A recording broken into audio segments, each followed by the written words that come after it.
ada tanda tangan yang menyebabkan Indonesia bergembira, tapi untuk menyerahkan ambalat kepada kerajaan Indonesia. Hai guys, jumpa lagi. Kali ini kita akan membahas masalah sengketa ambalat. Rupanya banyak politikus Malaysia yang penasaran mengenai masalah ambalat. Mereka menyangka bahwa Perdana Menteri Malaysia telah menandatangani perjanjian dengan Indonesia mengenai ambalat. Bahkan ada politikus yang menuduh bahwa Malaysia telah menjual atau memberikan ambalat pada Indonesia.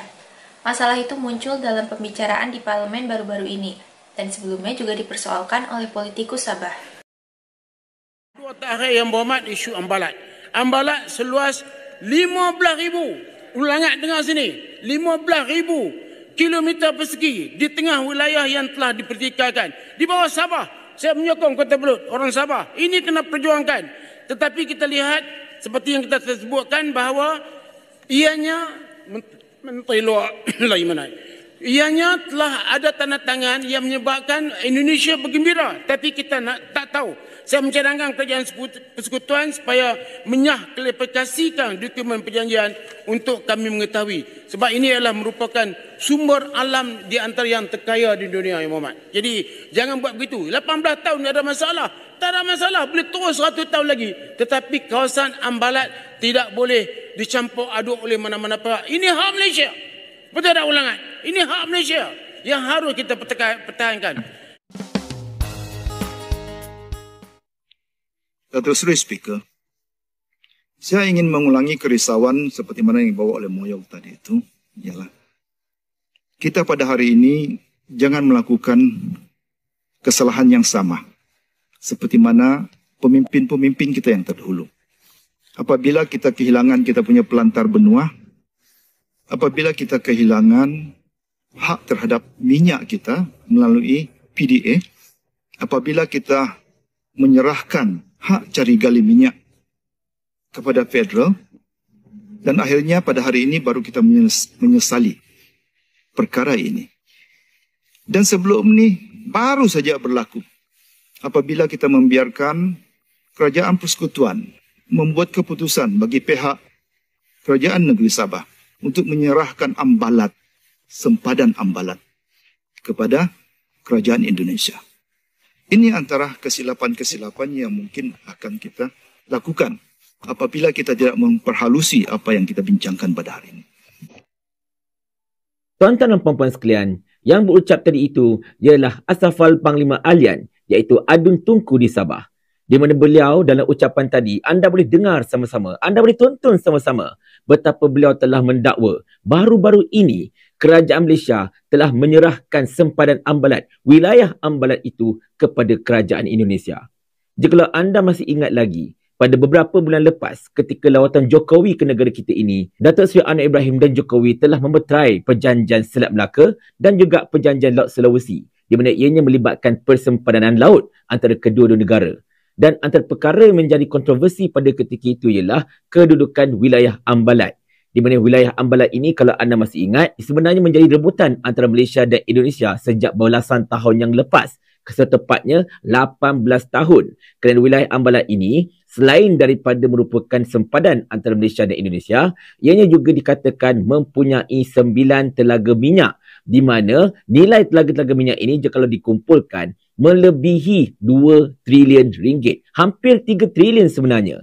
Dan sesiapa sahaja yang mendapat 9 telaga minyak ini, mendapat wilayah ambalat ini, memang sangat-sangat kaya, sangat-sangat beruntung. Dan untuk negara kita ini, jumlah 2 trilion, 3 trilion ini boleh bayar habis hutang negara, tuan-tuan dan puan-puan sekalian. Tetapi, walaupun telah didesak berkali-kali, kerajaan Malaysia masih lagi enggan untuk mendedahkan butiran perjanjian antara kerajaan Malaysia, iaitu Datuk Seri Anwar Ibrahim, dengan kerajaan Indonesia berhubung persempadanan di Laut Sulawesi tersebut. Adakah ini melibatkan ambalat ataupun tidak? Walaupun Wisma Putra pada ketika itu telah menafikan yang ambalat tidak terlibat dengan perjanjian tersebut, tetapi ini tidak menghilangkan keraguan rakyat Malaysia, terutamanya apabila media-media Indonesia melaporkan bahawa ambalat telah menjadi milik mereka. Tetapi kita tak boleh buat apa? Sebab perjanjian tersebut tidak dinyah klasifikasikan oleh kerajaan Malaysia, maka kita selaku orang awam tak boleh tengok perjanjian tersebut. Begitulah guys kecurigaan para politikus Malaysia.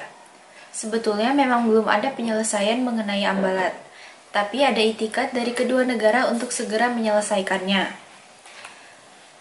Hal ini juga pernah disampaikan oleh Perdana Menteri Anwar Ibrahim beberapa bulan lalu setelah bertemu dengan Jokowi. Berikut ini adalah penjelasan Anwar beberapa bulan lalu. Soal perjanjian saya dengan Presiden Jokowi, riuh rendah dibawa di luar. Di Parlimen tak berani.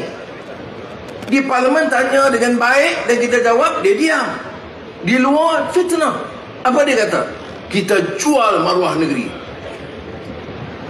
Kita tak bertanggungjawab. Kita khianat pada negara. Saya baik saya berdan nanti. Kalau saya bukan, saya lesing lah tadi jawapan. Tapi itu saya kata, okey, kita.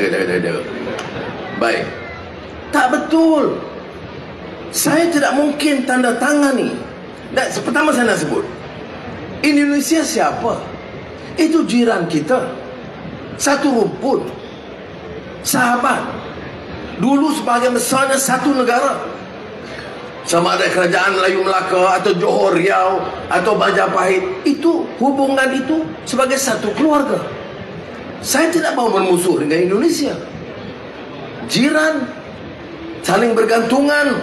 Malah kita mau tingkatkan persahabatan kebaikan di Indonesia. Orang Negeri Sembilan lebih lagi. Nama yang Minang lah, ataupun yang Bugis, atau yang jauh ada juga sebelah sana. Ya. Baik. Jadi bila kita undi berapa belas tahun, makan puluh tahun sejak mereka bincang, 18 tahun bincang pada sempadan, saya putuskan dengan Jokowi, instruksi dia kepada rakyat dia, selesaikan dengan segera. Arahan saya kepada pegawai, cari jalan, bukan gadai. Ikut peraturannya. Siapa putuskan? Jatuh kuasa ukur dan pemetaan, Kementerian Dalam Negeri, Kementerian Pertahanan uruskan. Dah selesai, baru saya sign. Apa yang belum selesai? Termasuk kawasan disebut Ambalat. Tapi oleh kerana orang yang bingai ni dia tak faham, sebab tak disebut istilah J1, J2 apa nama. Ya. Jadi dia tak faham, itu belum selesai. Kawasan di Sabah ada bahagian yang belum selesai. Pulau Sebatik belum selesai. Jadi kita katakan Presiden Jokowi, kita sign yang selesai. Yang kamu maki hamun kami jual negara ni apa punya? Dan saya kata pakai kipas putih, cakap soal Islam, kemudian fitnah orang, fakta tidak tahu. Mengikut ada beberapa pakar menyebut. Saya tanya di Parlimen, pakar tu siapa? Apa nama dia? Dia di mana? Naik kabinet. Tidak ada jawapan. Kemudian dia kata bahawa beberapa kawasan kita telah digadai dan dikhianati oleh Perdana Menteri. Kawasan mana? Sempadan di mana? Dia ada. Pulau Sebatik belum selesai. Oh, termasuk Johor. Johor saya cakap sendiri dengan tuanku Baduri Yang Mulia, tuanku Sultan Johor. Kawasan yang kita tanda tangan ni tak termasuk perbatasan Johor. Dia melepasi sempadan negeri Johor. Ini saya nak tekankan contoh bagaimana fakta itu ditipu oleh orang yang kononnya menggelar diri mereka ustaz atau tok guru.